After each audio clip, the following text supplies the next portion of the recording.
everything that comes up, I'm like, oh my God, how am I going to make this work? I'm in between making a movie and an album, and I'm on tour. Let's throw a video game in the mix.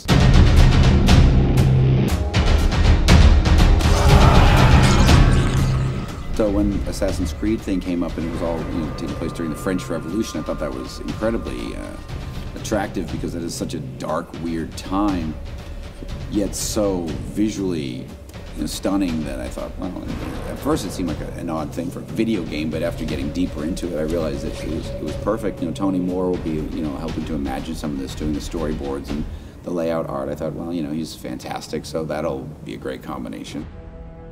I'm Tony Moore, comic book illustrator. Most people know my work from The Walking Dead. It's definitely an awesome opportunity to get to work with guys like Rob and Justin on a project that's got the profile of Assassin's Creed. And the story itself is really fun because there's no shortage of things to noodle on or kind of sink your teeth into as far as the subject matter goes.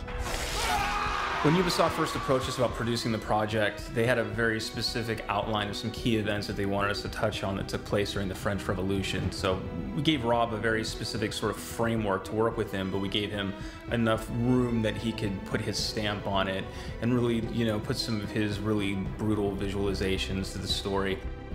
I would look at the reality of what went on in the French Revolution, the way things were done, and I just thought, like, well, it's not like there's tons of film footage of all this going down, other things could have happened, and I would just look at each situation and kind of put my own twist on it and thought, well, that probably could have happened, and this could have happened, or this could have looked like that.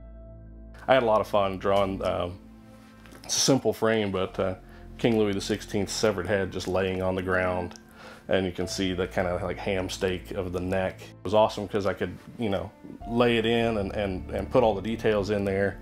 And then when I hand it off to Justin, I don't have to worry that it's going to get misinterpreted because he's probably the one other person I could hand it to who also knows what the cross-section of a human neck looks like.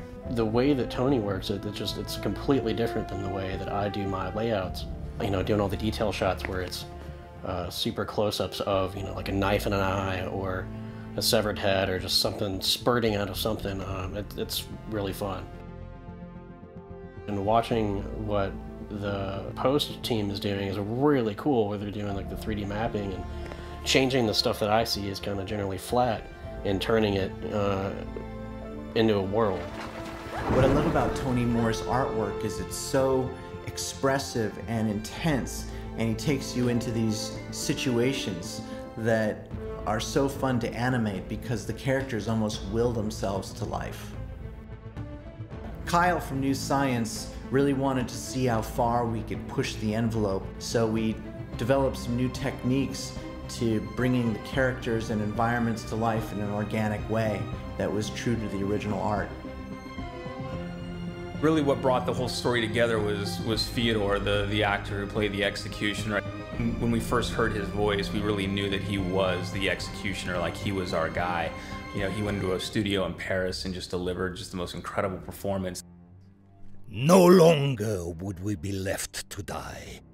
We formed a National Assembly for the Third Estate. Our first step in the fight for independence. The sound for this story required it to carry a good amount of the storytelling. We accomplished that by using a lot of modern sound design with really dark musical cues to try to transport the viewer to this dark place and period of history.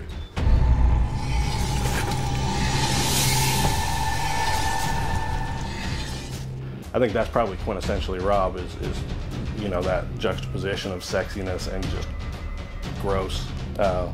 And it's what makes his stuff all work. I think it's probably what's made it work, in his music videos since the beginning, and now his movies and stuff too. I got aware of the materials and looked at it. I got, interested and inspired and wanted to be part of it. And once my brain clicks in to be part of something, then I kind of have to do it.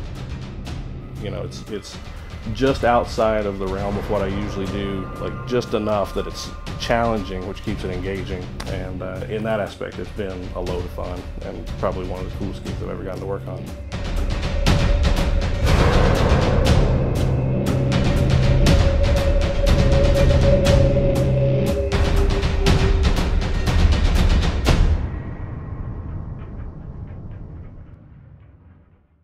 Make history. Assassin's Creed Unity. Pre-order now for 2 bonus offers. The Guillotine Spin to Win game. Get a chance to win prizes every Friday. And the explosive Chemical Revolution mission. Pre-order now. Available October 28th.